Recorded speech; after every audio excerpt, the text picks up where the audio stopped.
Gusti lamun katutusan lamun mangsa prawira digdaya prawira digdaya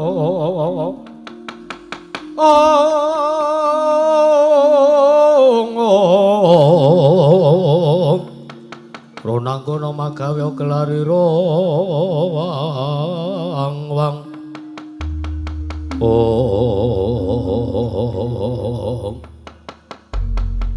Kriwian dadi grojokan geguyon dadi tangisan ya ben awake dhewe ngene iki mergo mbelani karo Bapak Tru. Ha iya. Rawe-rawe rantas malang-malang putung gandeng sing rawe-rawe sing malang-malang ki Sinuwun Ndarawati. Arepa kuwi bendarane awake dhewe. Iya.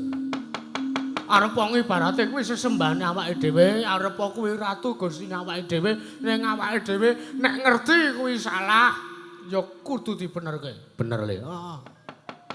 Tur nek nuwun sewu, posisine awake dhewe iki bener. Kowe manani Sinuwun Ndarawati iki ya lumrah, mergo ora trima bapak dielek-elek. Semono uga aku ora trima. Bener, bener. Ora mung bener-bener, iki tenanan. Ha iya aku ya tenanan kok le. Ha iya. Wis bakune saiki kepiye? Bakune saiki ayo bali. Lho. Biasane iki ngakon-kon nandangi, nandangi ambok modar. Mungsa senjata cakre padake. Bali matur Bapak.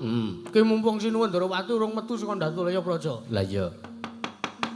Mumpung Sinuwun Ndarawati urung tekan kene, mumpung Sinuwun Ndarawati urung metu karo awake dhewe. Heeh. Kowe bakune ya bali. Apa nek dikandhake, diaturke karo Bapak Semar.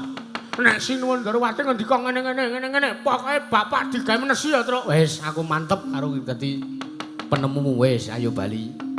Saiki ayo bali wis matur Bapak Truk ben Bapak digawe nesu ya men Katro ya. Ayo.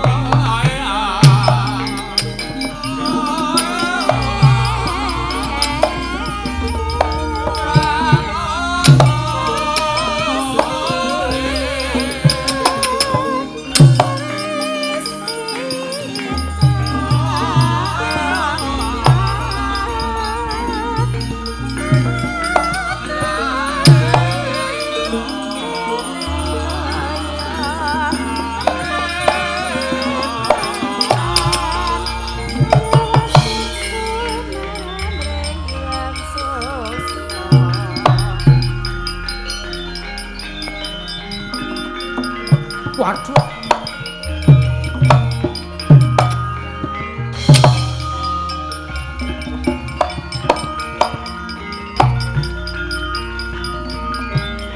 Asan.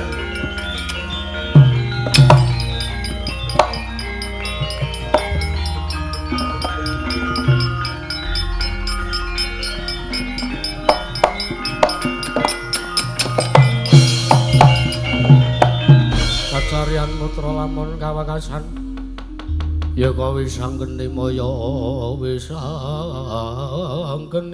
Wisnu Pradenta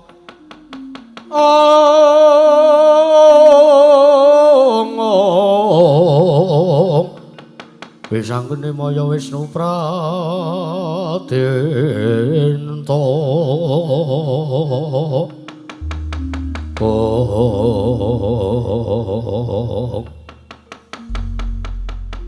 Gong,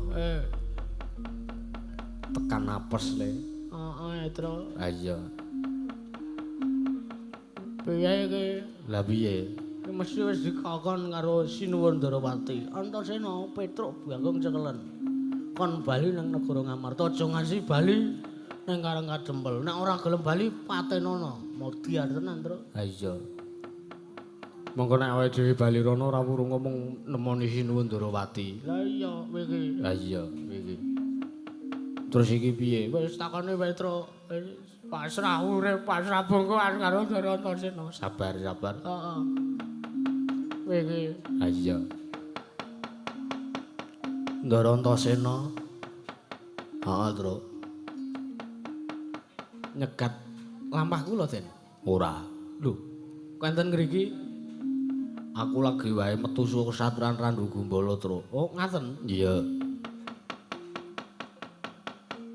Enten wigati napa, Ndara? Lho, engko sing enek wigati apa ki aku kudune takon karo kowe. Lho, liripun.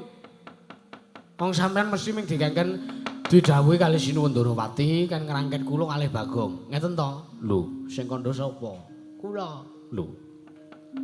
Aja sok ngono kuwi sik, engko sik aku tak takon karo kowe, Tru. Pripun? Yo do mlayu-mlayu ki janjane kena ngopo? Kula. Ya kowe mosok bapakmu rak ya ora mungkin.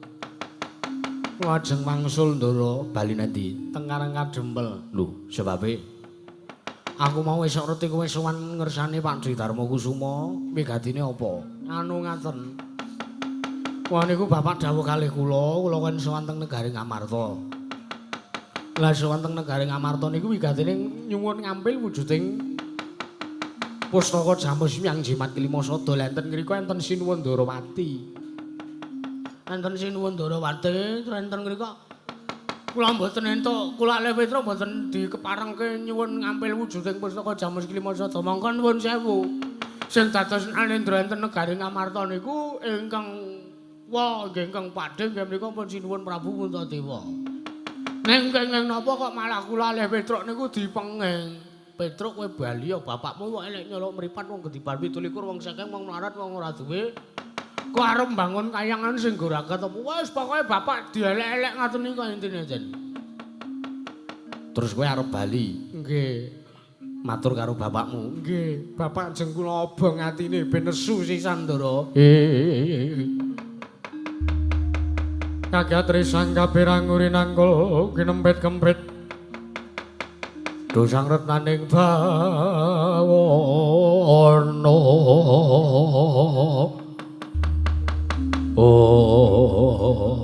sing iki aku sajak ngrasake kok ana seling surup antarane kowe karo Siwandarawati. Seling surup pripun? Siwandarawati ku urung tanggap, urung ngerti, urung mudeng nek gegayane bapakmu ki janjane apik. Langke pun kula nek pengertian. Nek Sinuwundarawati bersikeras mboten trima nek bapak jeng bangun kayangan. Wis saiki ngene wae, Truk, Gong. Pripun? Kowe lungguh mburiku. Nggih, kok mesti Sinuwundarawati methukke aku. Nggih. Ang mengke ngerti kalih kula. Ora wis to. Sinuwundarawati utawa Siwandarawati tak gawe ora arti nek kowe ning kene arep janjane kowe wong loro ning kene. Ngaten Ndara. Napa saged? Iso wis to linggo kene. Wah nggih. Lah nek ngaten kula nggih seneng. Wah, slamet Gong, slamet terus. Ha iya.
Mawalindo bumi gonceng kumelu dokontor katok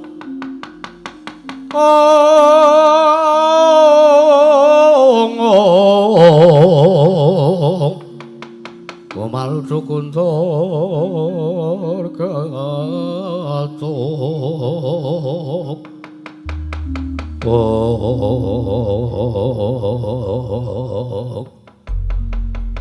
Antasena, piye Pakcik? Eneng apa? Sajak kesusu-susu nggonmu lumaku ana ning tapel wates negara Ngamarta iki eneng apa, Dik? Antasena, piye? Aku arep takon karo kowe. Piye? Ana apa takon apa? karo Paman Janaka. Iya Antasena. Heeh. Apa kowe ngerti kelawan glibete Ponokawan Petruk lan Bagong? Waduh. Aku mau ketesok agi metu iki kok aku. Mesa arep tak tok-toke ora iso-iso. Sampeyan ki senengane ora. Ora aku takon tenanan. Ngerti Petruk karo Bagong apa ora kowe? Ora. Tenan lho iki, tenan mbok sumpah. Aku blas. Ket mengesuk tekan awan iki aku lagi metu saka Satra Randu Gumbala, ya rekane aku arep golek hawa seger ngono lho, Din. Neng kowe ora ngerti karo glibete Ponokawan Petruk karo Bagong? Ora. Waduh. Arjuna wonten dawuh, menyang endi lungane Ponokawan? Mbok menawi sampun dumugi Karang Kadempel awit kula wau kula kaliyan Paduka Kanjeng Koko Prabu sawetawis dangu anggenipun medal saking Kedaton Negari Ngamarta. Mbok menawa ngono? Nggih. Antasena kowe ora ngerti-ngerti tenan. Mbok yakin sumpah. Sumprit. Aku ora ngerti. Nek ngerti wis tak omongke. Lho, wonge ning kono, wonge ning kene. Tak kon mateni sisan. Aduh, piye kowe? Iki ora ngono mau, konsepe ora ngono mau. Wis meneng wae.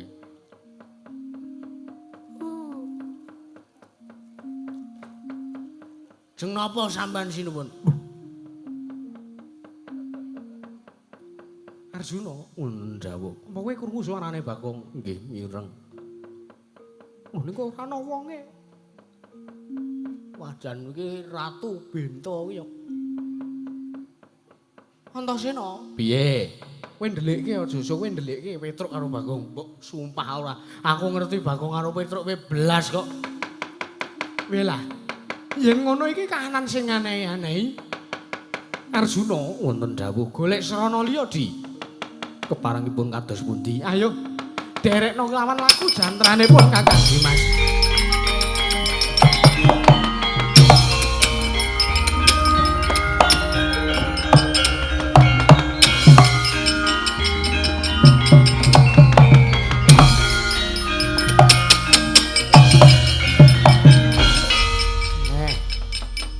Sampeyan ya ndek ilmu ampuh kaya ngono to. Wah, jan Sinuwun Darawati tak elek-elek krungu suarane ning ora ngerti kula. Ha ya ngono kuwi. Ha nggih. Wis saiki ayo bali. Pripun? Mergo iki aku ngerti wong tuaku para Pandhawa wis tekan Karang Kadempel. Lho. Estu napa? Tenane? Tenan aku ora ngapusi, Gong. Lho. Teng Karang Kadempel kuwi gatine ayo nuruti gayuhane bapakmu kuwi. Weh, nek ngaten iki kasembatan gayuh bapak. Wis ayo tekan Karang Kadempel, disawang kanane para Pandhawa karo bapakmu Semar. Weh, matur nuwun nggih Den, aja matur nuwun aku. Matur nuwun karo pepundhenku Pandhawa. Nggih, pun kok budal kok. Ayo to. Seneng tenan iki, Tru. Ayo.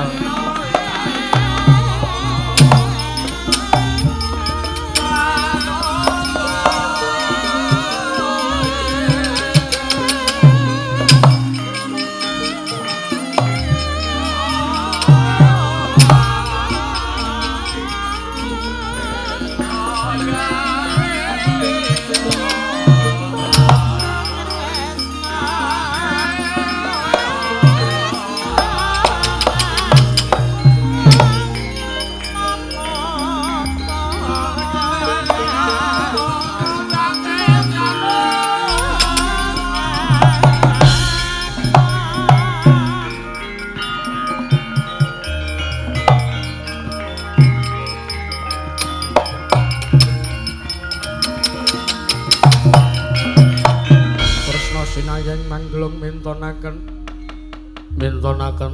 dewe kramanira kanggo miterane ngasta. Arjuna wonten maring adhawu. Lah kok dadi nganeh-anehi temen kanane. Ponokawan Petruk lawan Bagong ora iso digoleki ana ngendi dununge. Sing ngandika menapa sampun nyobi ningali saking kaca paesan. Kaca paesan tak sawang. Ana ngendi dununge Ponokawan Petruk lan Bagong mung ketok pedhot putih. ora bisa digoleki ana ngendi durunge Panakawan Petruk lawan Bagong. Mekaten Koko Prabu, kemaringipun sak mangke kados pundi? Dimas wonten dawuh. Wektu iki ora usah ngepenke kelawan Petruk lawan Bagong. Ora usah nguyak Petruk karo Bagong. Bakune pun Kakang lan Siadi bisa murungake, bisa migarake nggone Kakang Semar Badranaya arep bangun kayangan Dimas. Mulat mara Sang Arjuna semuanya kang kaman uungsan kasupranting kaing mungsu.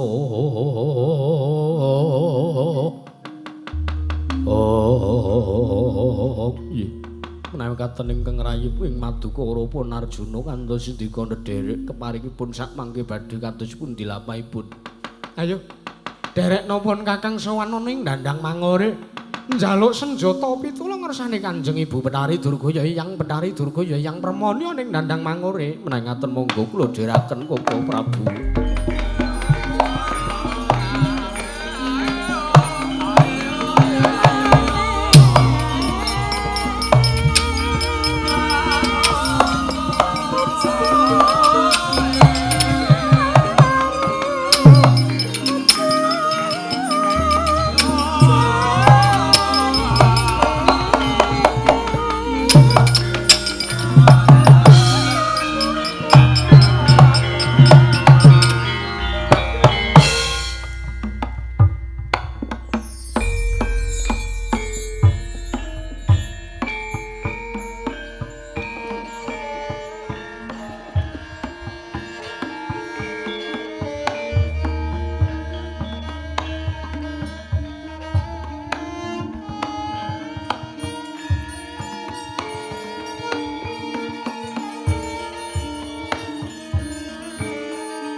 Mirem-mirem kembang popong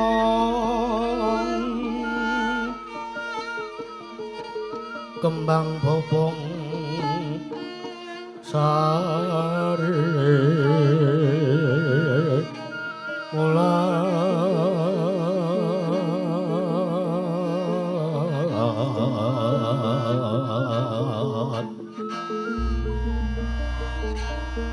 kembang teratepang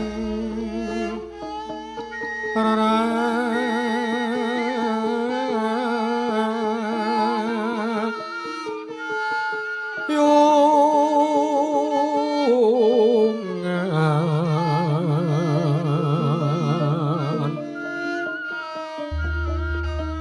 long malenggung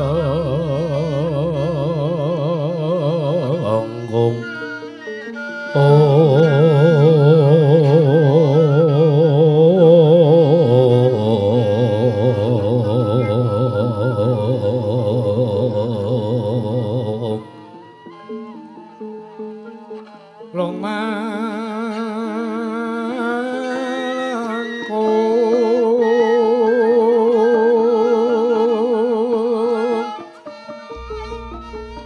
rumambat kang sarwe pepu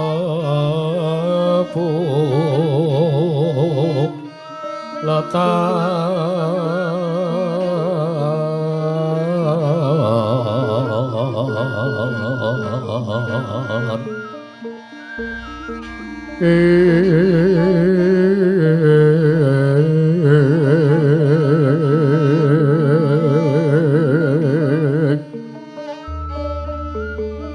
ler kembang karang sungsang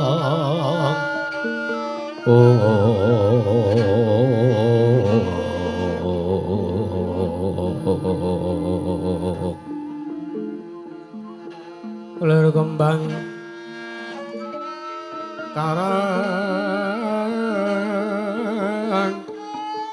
sungsang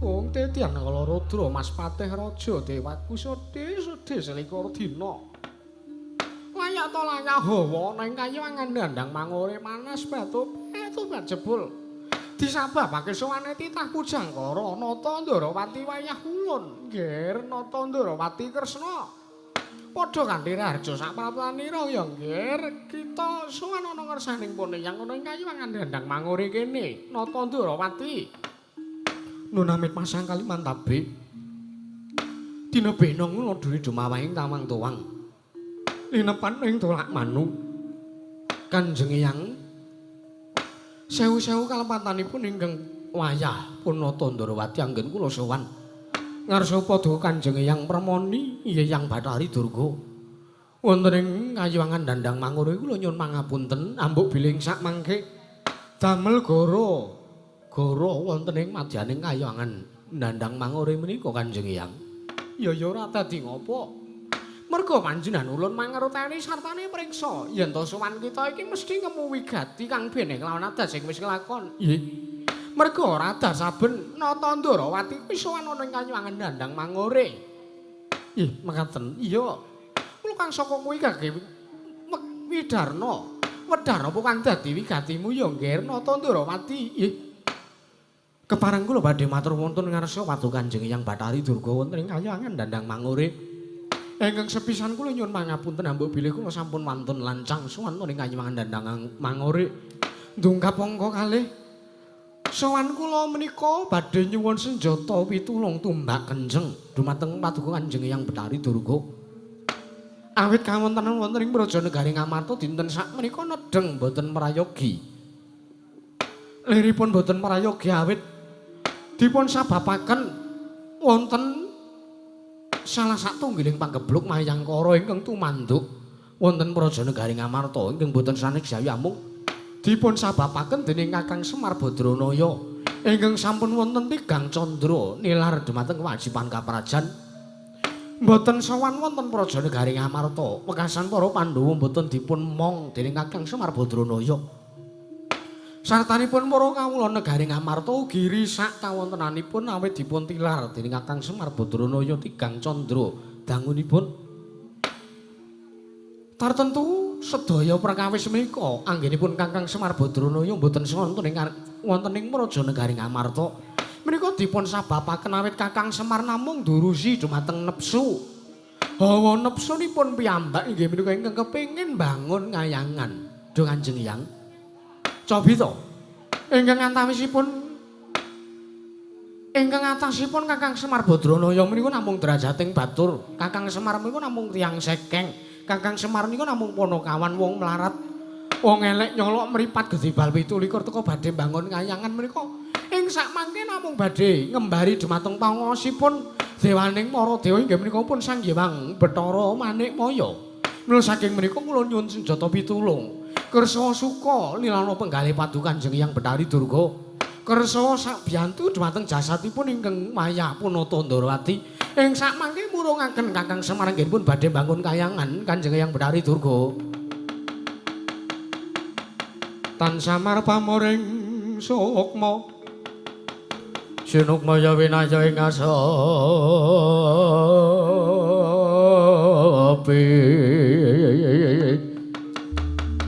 sinempen telang ing kalbu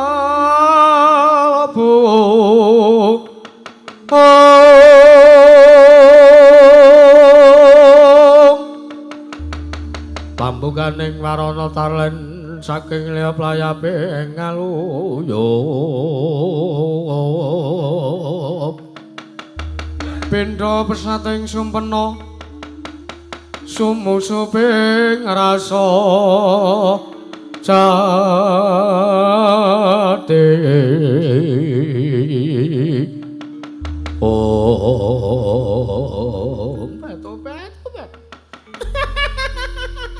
Orang ngira babar pisan. Yen to jebul dirmene Kakang Semar Badranaya isih wani tumindak kaya ngono karo para Pandhawa. Nata Ndarawati wayah ulun kulup. Aja kuwatir ya nggih, mengko manjenengan ulun kang bakal brasta utawa kang bakal murungake kelawan gegayuhane Kakang Semar mekaten Kanjeng Ibu. Ya wis, leremno pikirmu saiki. Pun yang kang bakal ngetapake barisane para Wadyabala Jem Setan priparayangan ilu-ilu Banaspati englek-englek balonga tandak. Tumuju ana ing praja negara Ngamartaya ing Karang Kadempel. Ih, matur sembah nuwun. Wirambana Dewa. Wonten dawuh Kanjeng Ibu. Budalna barisaning para Wadyabala berkasaan kabeh wae aja ana nganti ngengeri. Ih, ngestaken dawuh nyuwun pamit madal pasilan. Lajeng mangkatipun ingkang abdi minjang menapa? Mboyake tang campu kok bocah intang mangkat dina iki. Nyuwun pamit madal pasilan. Ngati-ati aja kaya bocah cilik Wirambana Dewa.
Arjuna wonten paring ngadhawuh. Wis aja kuwatir. Wektu dina iki Kanjeng Hyang Bathari Durga wis budhal. Ana ing Karang Kadempel. Ih, keparengipun. Pun Kakang Lawan Siadi uga kudu melu sumusa ing Karang Kadempel Yayi. Nggih, monggo kula dherekaken Koko Prabu.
Wah.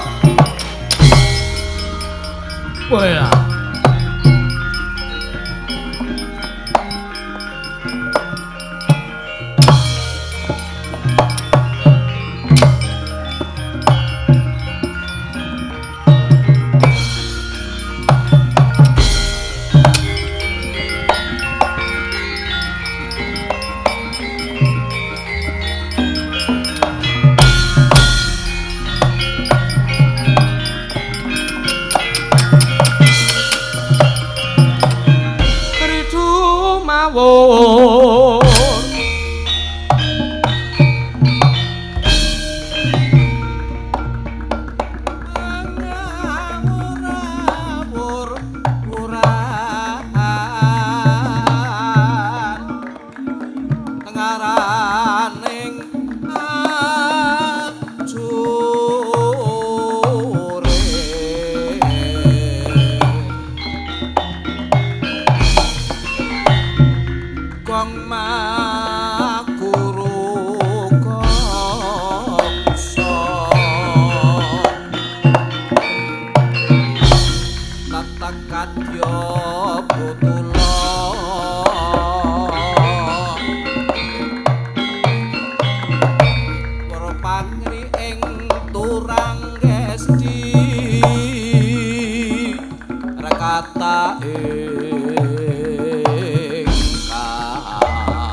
ngaglah kaya ndo mentang-mentang kaya Gendewa. Sapa kowe? Ana satriya murup diadane. Takon karo aku satriya Pringgondani Raden Gatotkaca. Raden Gatotkaca. Yo. Kowe sapa? Kaseting Betari Durga aku Prabu Wirambana Dewa. Prabu Wirambana Dewa dasar Prayata. Kirir wadyabala segelar sepapan arep menyang endi? Karang Kadempel. Apa apamu kowe mingira? Aja dadi pepalange wong-wong dandang manggoregonku bakal lumarap ana ing Karang Kadempel. Aku sing mepalangi. Wah lah keparat. Mergo aku bilani kelawan Kakek Semar, ya Siwa Semar Badranaya. Yen kowe ora trima kowe kudu nglangkai Wandher Raden Gatotkaca. Babu arep. Iya. Lena panginawak tebiak dadamel kening marganing mati pudining Prabu Wirambana Dewa. Ayo maju jangkah ora bakal tinggal loncat mati kowe Gatotkaca.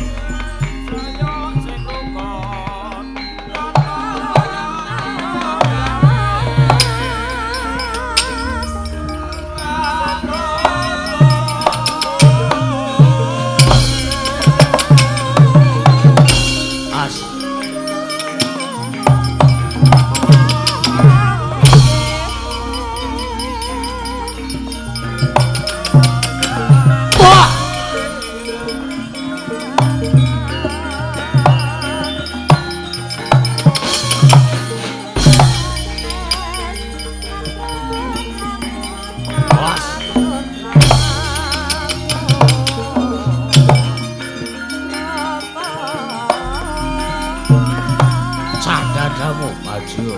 Oh. Oh. Oh. Oh. Oh. Ya ampun. Oh. Parah.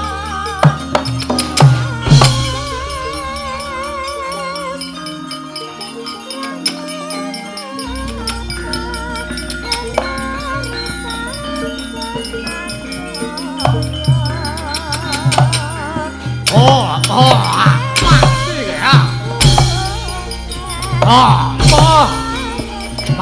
Mati. Sandak siramu.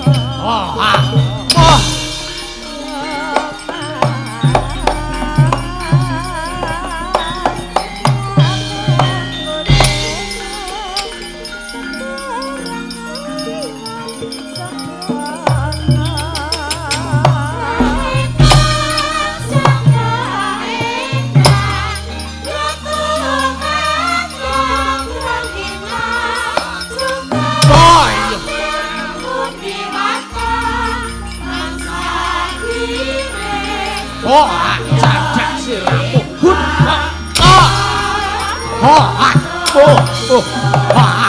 Mati ya.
Sopo satrio sisik Anarja iya kowe adipul saka Dandang Mangure dasar para nyata ya Semar kon murungke gegayuhane gone arep bangun kahyangan langkono ku andane Anarja mati pecah dadamu ayo timbana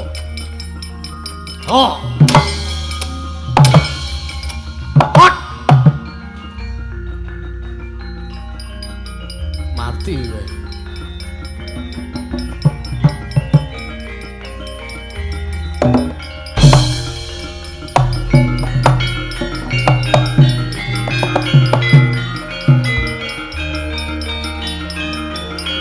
Waduh.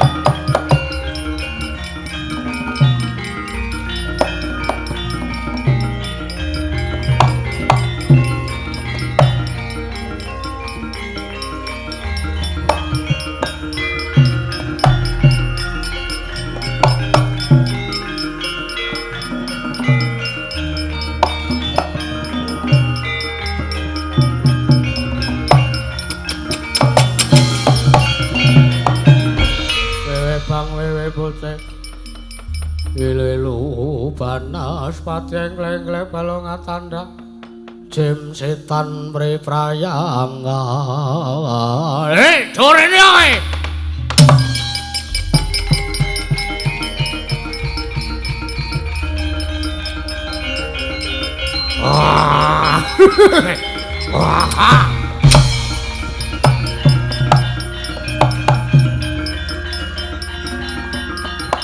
Wah.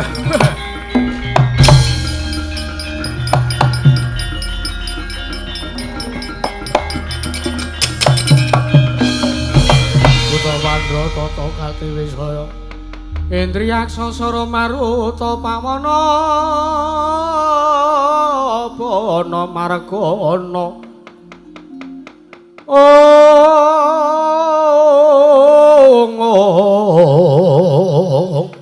Samirana lan Maraya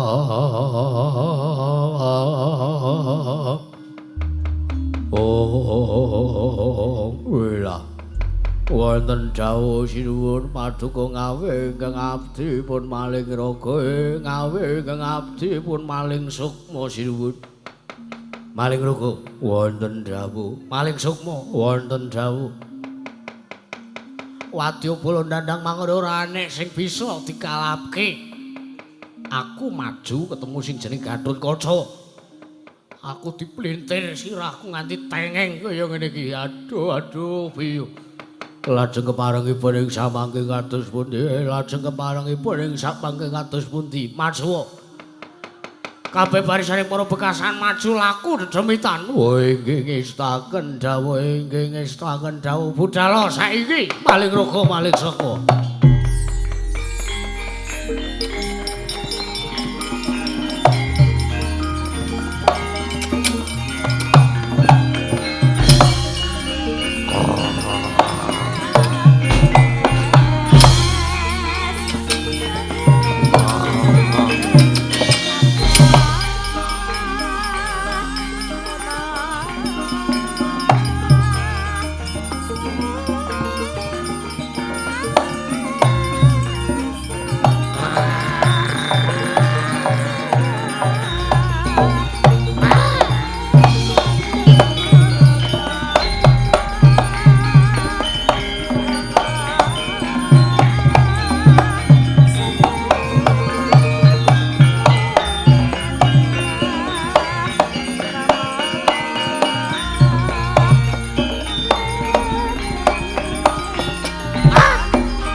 Datar mintolo ngamuningani kawontenan wonten padukan Karang Kadempel kathah kuandhaning mengsah wadyabala saking kayuwanganing dandang mangure nalika semanten dadya ngalamun Sang Raden Antaraja nalika semanten dadya boten mangertosi saha boten tanggap lampahing alus bangsaning demit ugi bangsaning berkasaan nalika semanten cangka sela-selaning melarapan Sang Raden Antaraja dadya kang slupan bangsane ngalus nalika semanten sigra mboten imut Purwodaksena ngero ambali kaya buta trajang barisane Wadyabala wonten padukan Karang Kadempel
Matur Ndara Antasena, Petra eneng apa, Tru? Ketiwasan iki, Ndara. Kawontenane mboten saged dipun terkondisikan. Ora sang guyu iki ra lucu padake. Anggere nek sing lucu ora diguyu, sing ora lucu etok-etok guyu. Ah. Dolop kok bayaran. Kaya sapa, Tru? Ayo wis ana. Kowe iki. Dhisik ana ceritane. Heeh ta, kowe iki. Heeh. Tenan kowe iki. Ha iya, modal dinae kaos bayaran kon guyu. Retya melu Tru dhisik. Ha iya. Ha iya kok kowe iki. Ha iya. Piye ning apa, Tru? Ingkang Raka, kakangku piye? Ingkang Raka Ndara Gatotkaca kaliyan Ndara Antareja nika do gelut nika pripun nika Ndara? Tan samar pamaring sukma, sukma sinukmaya. Sinukmaya winaya ing asabe.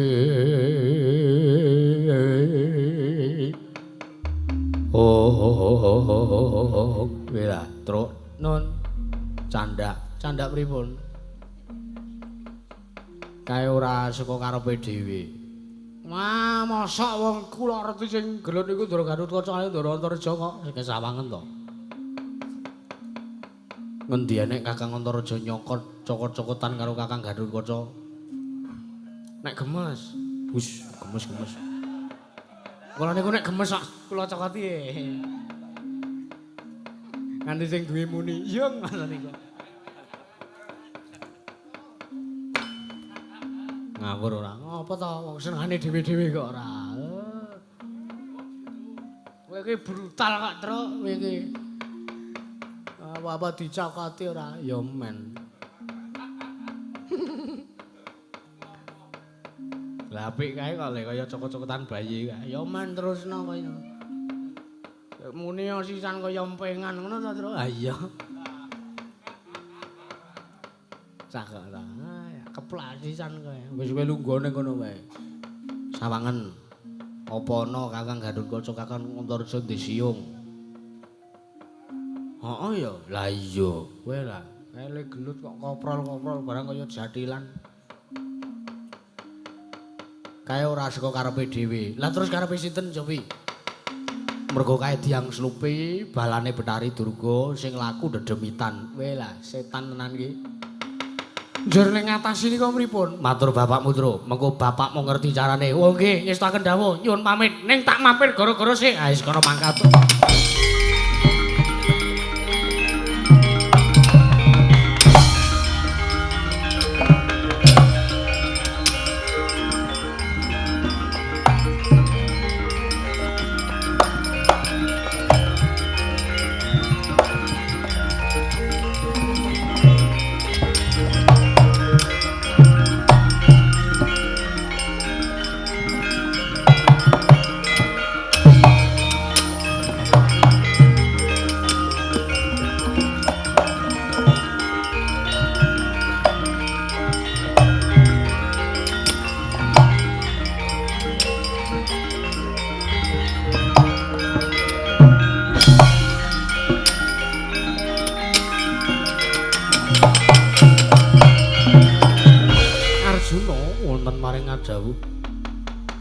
Wektu dina iki para bangsaning baju barat, para bangsaning berkasaan jemsetan priprayangan wis padha temandang karya.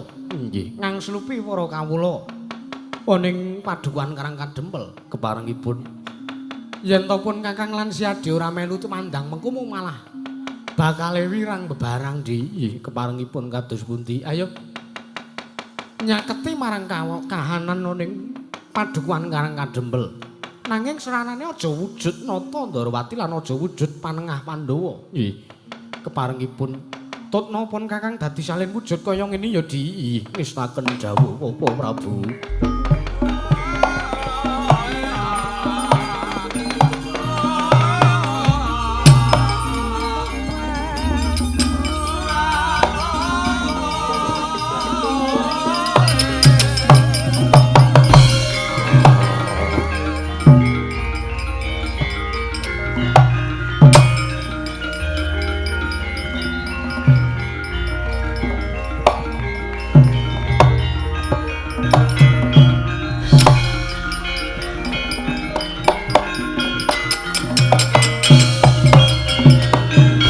Pandotata Gati Wisaya Indriyaksa Sora Maruta Pawana Bana Margana Samirana lan Waraya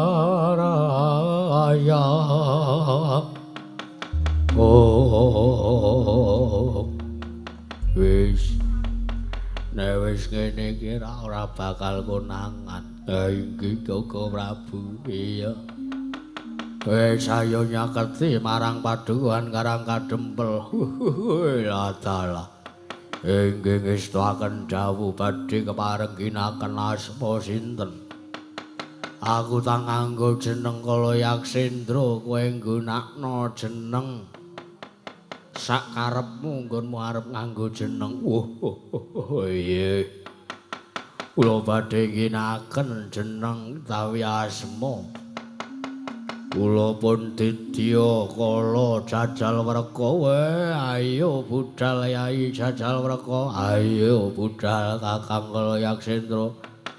Nyaketi kanan Karang Kadempel aja ngasih Semar Badranaya kelakon kene bangun kayangan Dimas. Iya Kakang.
Saya dalu aras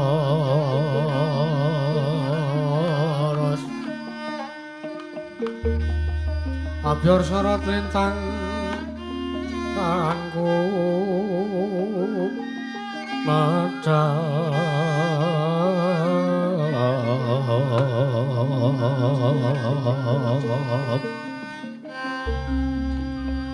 tetesonyo madya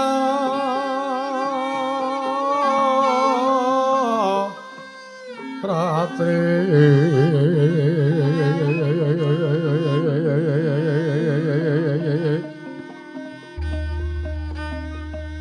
lumrang kandaning pos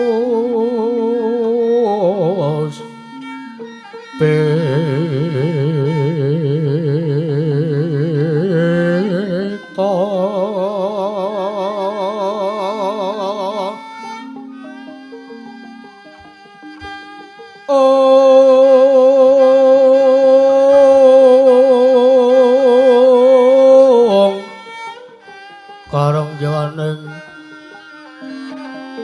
putyane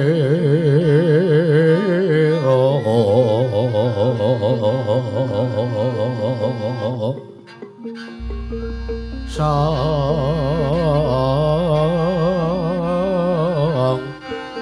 Wijawara Brana